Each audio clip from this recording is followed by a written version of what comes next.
Ladies and gentlemen, tattoo collectors of all ages, welcome to the show. I am the Hack Hunter. I'm here to bring you some of the best and some of the worst artists from around the country.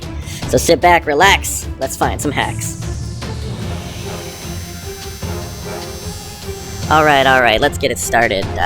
First case today comes from Cindy in Bismarck, North Dakota. She writes, "Dear Hack Hunter, my sister and I wanted to get matching portraits of our puppy that passed away last month." Oh my god, I'm so sorry, Cindy. "And my brother keeps trying to get us to go to his artist here in Bismarck, but to be honest, his tattoos seem a little sketchy to me. Please let me know if you think this guy can handle it."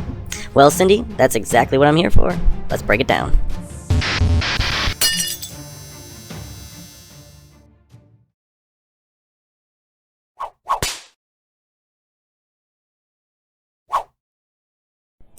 Alright, Cindy, here's the guy you were asking about. His name is Joey. He's working in Michael J's Tattoo and Piercing Clinic. You can check him out at michaeljstattoo.com. It looks like he's been there for quite a while. It also looks like he's been tattooing for 10 plus years. So this should be interesting. Let's see what he's got. Right off the bat, not a good start. Oh, that's a little rough.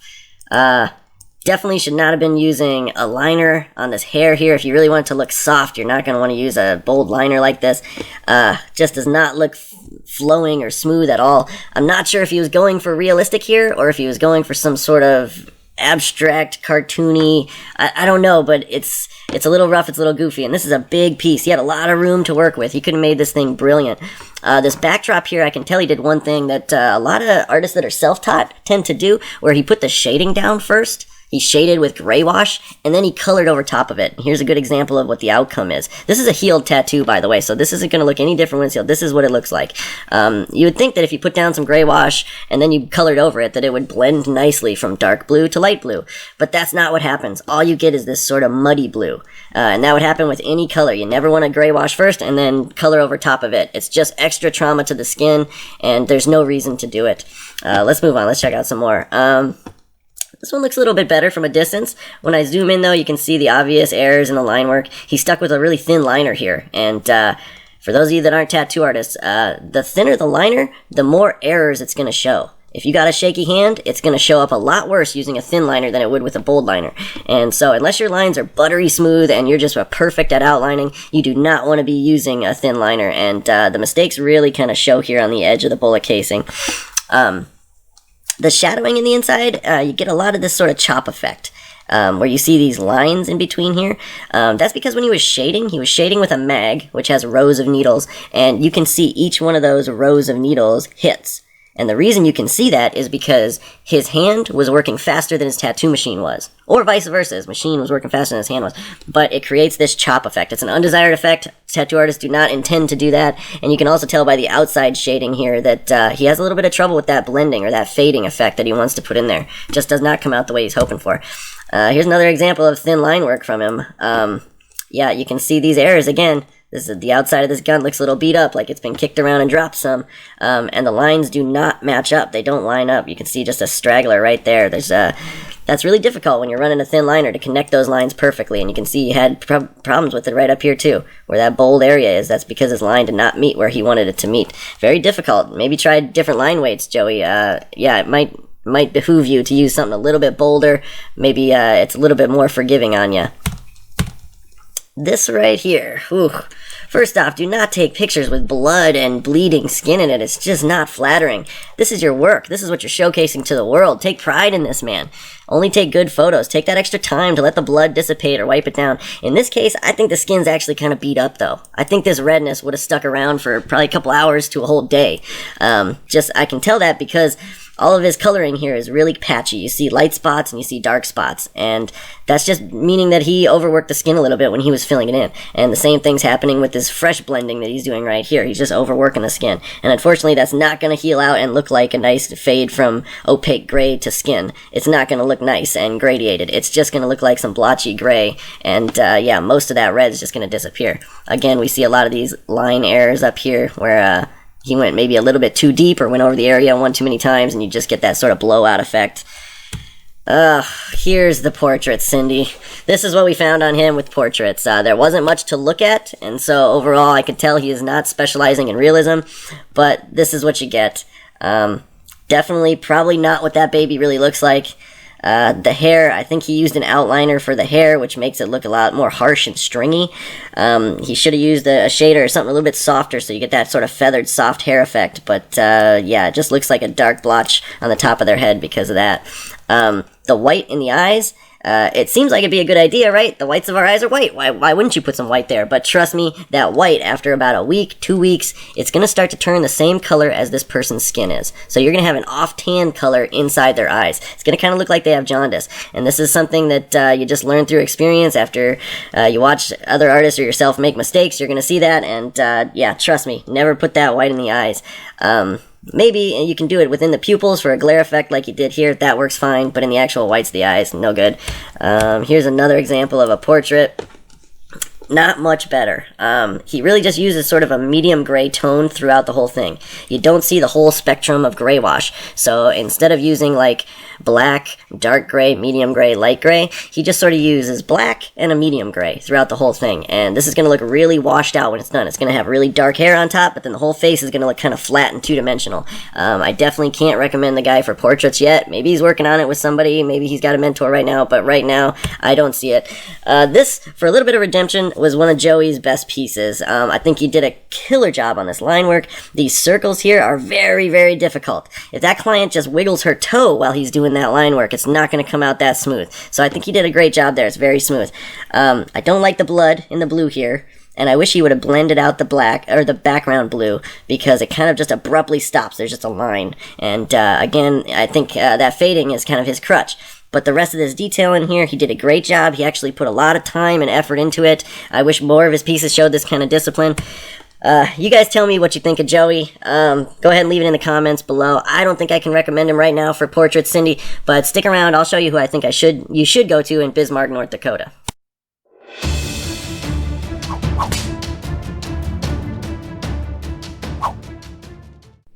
Now, Cindy, who should you go to? Well, let's check out this guy. Simeon Nelson, I believe. Alchemist Tattoo in Bismarck. He's right there in town. Not hard to find. Look how beautiful of a difference this is. This guy knows what he's doing. Zoom in on this line work. Perfect, clean line weight throughout. Solid saturation. Look at this. Look at every one of these little white dots that he put in here. Every single one when you zoom in. That means when you zoom out, you know that guy's sweating a little bit. That's beautiful. Beautiful attention to detail. I just can't give him enough props. Here's another amazing piece. There's something here that if you're not an artist, you might not appreciate. But what he did here was he actually used the person's skin tone as a color in the palette. Okay? And you can see it's the same skin tone. And when you zoom out, it looks like this is a 100% filled in portrait. But when you zoom in, you can tell that... and I can even tell because this is part of the stencil, the light purple that's right there, just barely, because he had just gotten done with this tattoo and he took a beautiful photo of it. But that's incredible for him to use skin breaks in a way that still matches with the tones that he used in his color palette, but makes it look like an overall complete piece. That's just unbelievable. Showing his versatility here. I know this isn't a portrait, but... you know, anybody looking for anything else in Bismarck, North Dakota, I came across some great artists, but this is one I wanted to showcase. Simeon's got some beautiful style. It's his own sort of unique way of doing things, and I think the guy should definitely get some praise.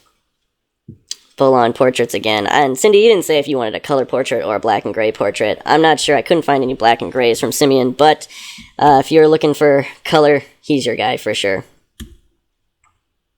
Just brilliant. Beautiful work. There's a puppy. You're asking about puppies.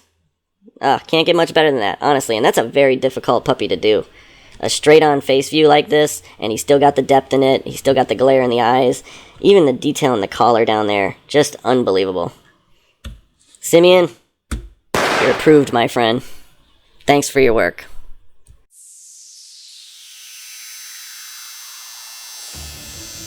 Case number 2 coming at us from Jake. Jake writes, Dear Hack Hunter, I'm looking to start an American traditional sleeve, and most of the artists around here are booked for at least a couple months. I booked an appointment with this guy for next week, but I'm starting to hear bad things. Starting to hear things from some of the people that got into him before. Should I cancel my appointment, or should I trust this guy to start it for me? Thanks for writing in, Jake. Look, I want to give you some good advice here, but I want to start by recommending that you find one artist to do the entire sleeve. A lot of people make this mistake. They bounce around different artists, do little pieces here and there, but to be honest, that's something you might regret. Now, all that aside, this dude Jake is writing about is someone that multiple people have wrote in about, and none of it sounds great. I'm not here to get into the drama, though. I'm only here for the art. So, let's break it down.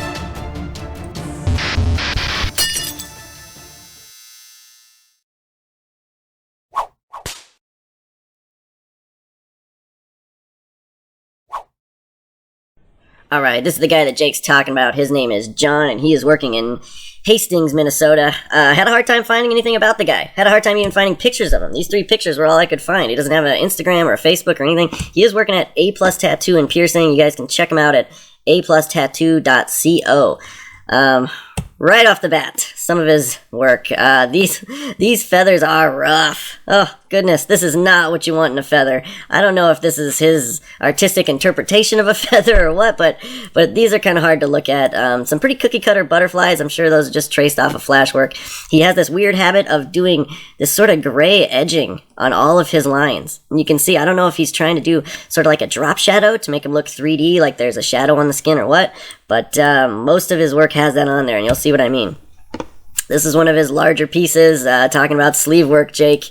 This is probably as close as I could get to a sleeve. There's not a ton that he has in regards to full sleeve compilations, but he does have some large pieces like this, but when you really zoom in, it's weird that the closer I get, the more out of focus it looks. It's just sort of fuzzy and out of focus. I'm not sure why he does this weird shadow that he puts around all of his line work. And I'm not sure if maybe this is just, he's not confident in his line work, so he's trying to kind of mask it or hide it with this weird shading.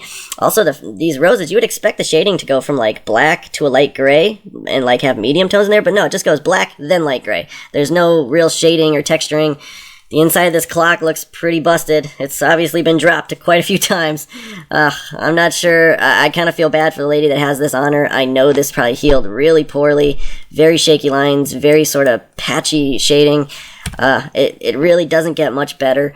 And here's an example where he just took a picture of a really bloody, kind of welting piece. Now, collarbones often are going to welt like this. You need a really delicate hand when you're working around any sort of bone that's near the surface of skin. Artists need to be trained in this. They need to have experience in this because it's very easy to just shred the skin and cause what we call blowout or scarring. And it looks like this will have probably both of those.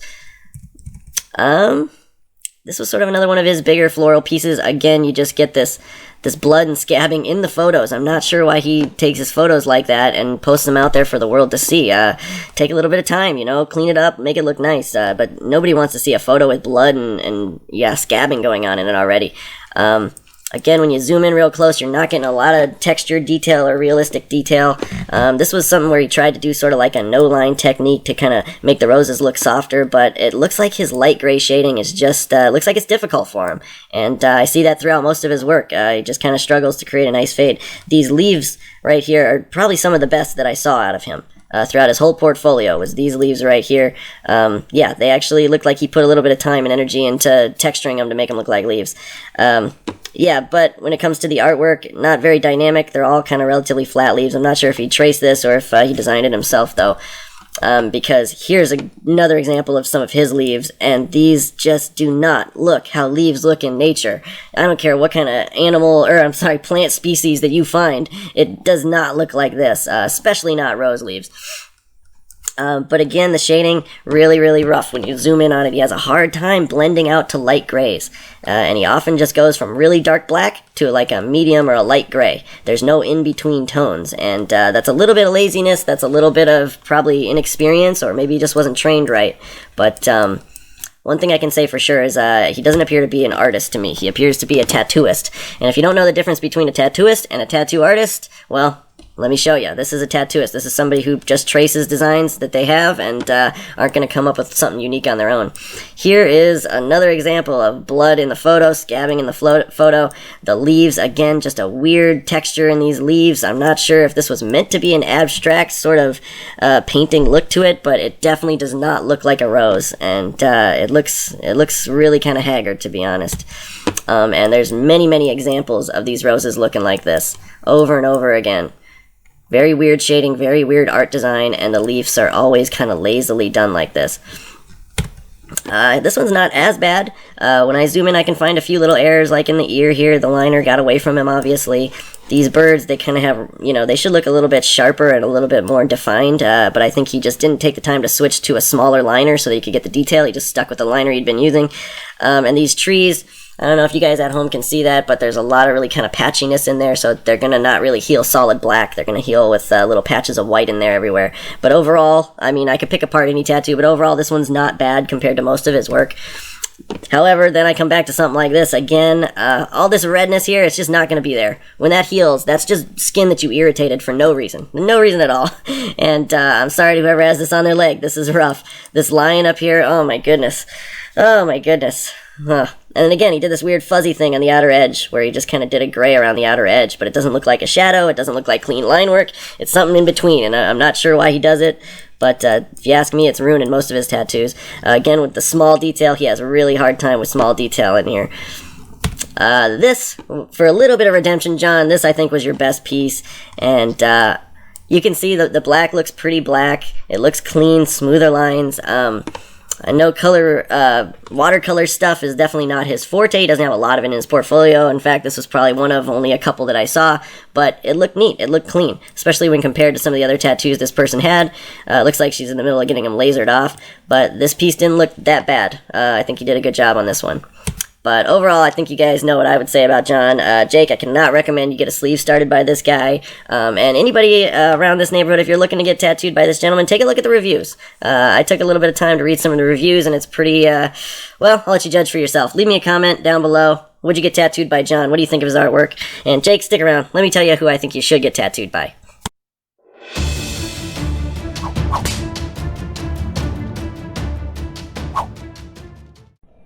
Alright, this is the guy for you, Jake. His name is Marksberry, and he is a phenomenal American traditional tattooer. He works up there at Rose of No Man's Land. You're going to have to travel a little bit, but we found it. It's not too far from where you are in Woodbury, Minnesota.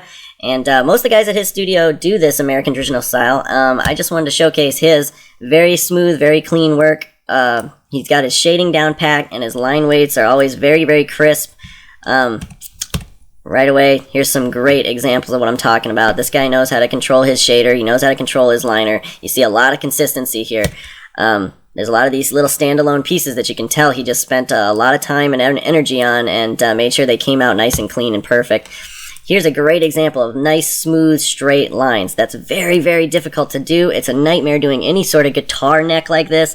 I can't tell you how many times I've had to do them. I still get nervous to this day doing them. Here's an example of one done on a side. This is on a girl's rib cage or side or hip here, and for those that don't know, that is a nightmare for us. This area in the body particularly, the skin is really elastic and squishy right there, and it's very difficult to get your needle to puncture evenly every time. And so when I see this and it's nice, smooth, straight lines, I definitely give him props. Here's another great one. Simple piece, but the blending is very, very smooth. The line weights are clean and even throughout. Really crisp line work there in the name. Nice back piece here. Really consistent shading. I like this particular design that he did. Here's a nice, smooth Native American piece, I believe. I'm not sure, but definitely showcases again. Very smooth lines throughout. Consistent color fill. Nice smooth blending from that light blue to the skin tone there, and his choice of where to use skin breaks, where he doesn't use any pigment, is right on the money. That's exactly where they should be for this to look nice and round.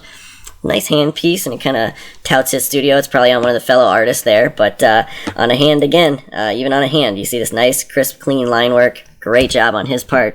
Another example of just really smooth lettering from him. So yeah, definitely the guy that I would go check out if I were you, Marks. Don't worry, take the drive up there. It'll definitely be worth it. Everyone else, leave your comments down below. What do you think of Mark's work? Would you get tattooed by him? Otherwise, moving on to the next case. Case number 3.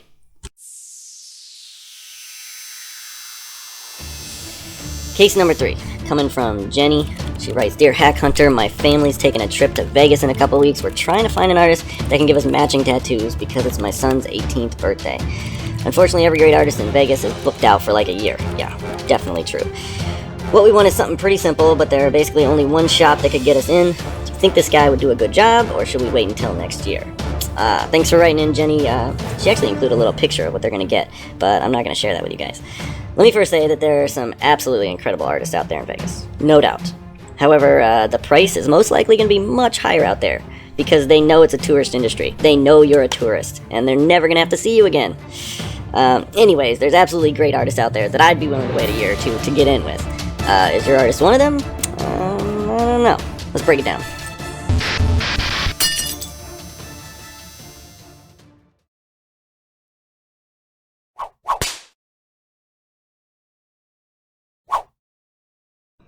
Alright, here's the gentleman that Jenny was asking about. His name is Trey, and he works at Pricks Tattoo Studio. Yes, that is right. You heard it right. Pricks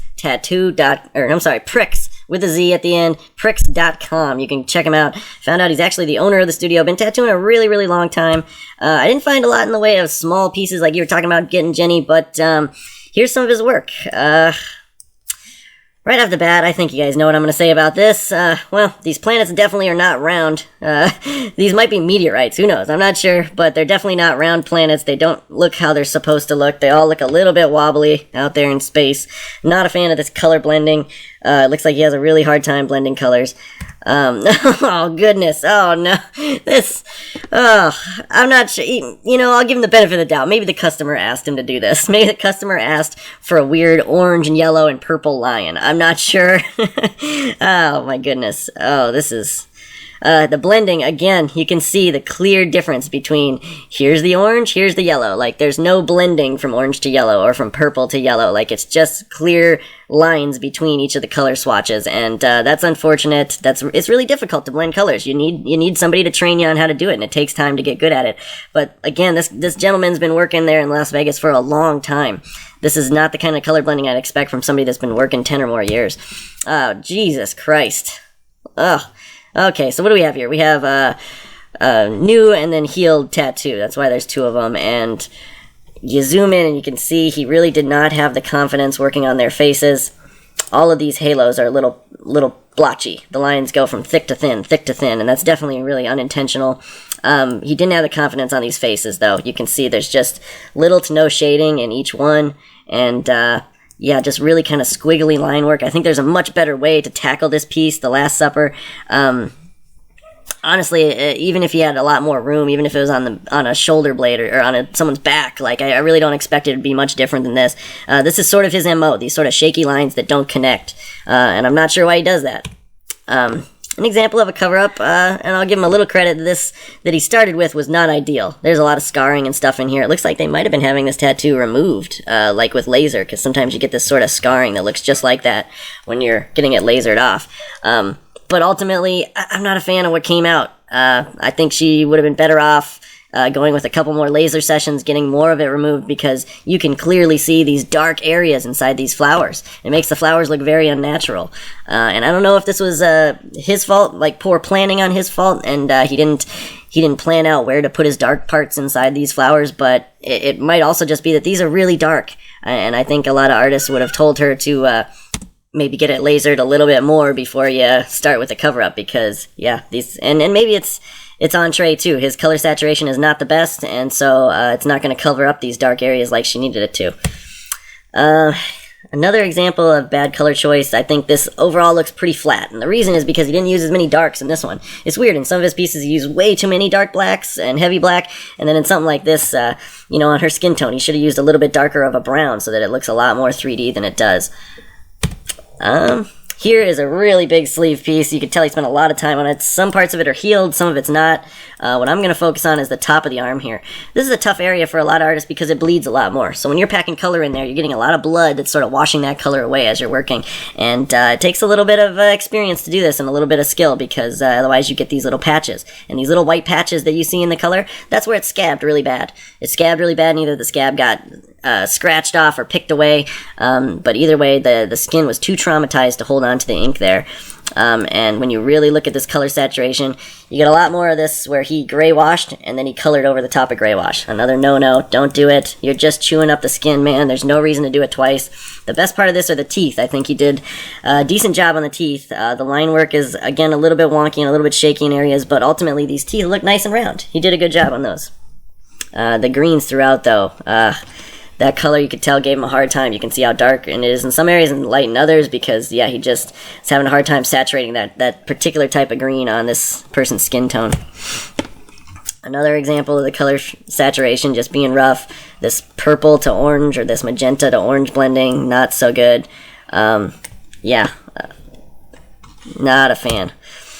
And more of the same. It just it goes on and on. His work all has this same sort of look to it, and it's not going to heal well. It's not going to stand the test of time very well. This was one of his best pieces. It's a cute piece too, so I wanted to showcase it. But in this one, I think he made smart choices. The color saturation looks better than most on his page. I like the little glare effects he did on the eyes there. And yeah, you don't get a lot of choppiness in the shading. He used the proper line weight, and he didn't overdo it. And yeah, it looks good. It looks clean. So I wanted to give him that little bit of redemption. But overall, I think you guys know how I feel about him. Let me know what you think about him. I wouldn't recommend you get tattooed by him, Jenny, especially if you got multiple people wanting to get the same tattoo. Something tells me there's a lot of inconsistency in his work, so you guys, even though you might go in for matching tattoos, you might end up with ones that don't really match. So, alright guys, let me know what you think of Trey. Leave it down in the comments, and Jenny, stick around. I'm going to tell you who you should get tattooed by out in Vegas.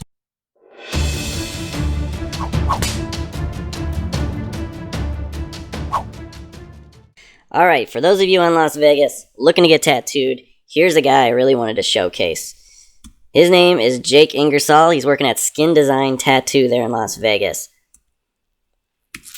And if you see their studio, beautiful studio. You can tell they all take pride in their work. There's a ton of great artists working there.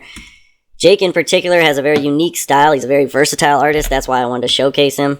Here's some of his work. Starting off, amazing color palette, great use of color theory. And here's an example of where he used breaking lines, right? And he purposely intended not to have lines where they were, and the rest has incredibly smooth, intentional line weights. Darth Vader, doesn't get much better than that. I love this glare effect, this color palette he used here. You can tell he knew what he was doing from the beginning. Very clean work, very, very clean work. And here's an example of his gray wash. Again, he's not just using 1 or 2 tones of gray or just black. He's using the whole spectrum to make sure he gets these nice gradations on the cheek here. Doesn't get much better than that. All this small detail down in here, that takes time, that takes patience, discipline, and you can definitely tell he has it. This one is a great example of a cover-up. Now, what he's covering up here is not as dark as some of the stuff Trey was trying to cover up, but still you can see he chose to make dark areas of his design in the darkest areas of the cover-up. This is very intentionally designed to look like it fits and not to look like a cover-up. And again, with this color saturation, you're not seeing any little white patches where the color didn't stay. All this color looks very smooth, like it healed perfectly how he meant it to. Another great portrait. Here's a good example of his versatility. He used this no-line technique on the inside with a bold outer edging, right? And this is very difficult to do. It's very difficult for us artists to, when we're working, it's easy to just outline something and then color it in like a coloring book, but in this instance, there's no outline. So he's just coloring it in, making sure that he knows where his outline is the whole time. It's a much more difficult technique. It takes a lot longer to do, but you can see the outcome is worth it. And he killed it. He did a great job. Another great example of realism. One of my favorites, Star Fox. And then One Ring to Rule Them All. He killed this one. This is great. You really get that feeling of that shiny metal. Love it. Perfect. And this one right here. Just beautiful example of realism. And some of you out there know how difficult it is to get this many colors into such a tight space without overworking the skin. That's very difficult to do. It's very time consuming. You got to be very careful. And he did it all without any line work around the outside. Again, just very skilled, disciplined artist. So I think you know what I'm going to say. Jake Ingersoll, your Hack Hunter approved. Thanks so much for tuning into this episode. Come back next week. Hit that subscribe button so you'll know if the second a new one pops up. And feel free to email us if you're looking for an artist in your area and you need some help at thehackhunters@gmail.com. Thanks so much. We'll see you next week.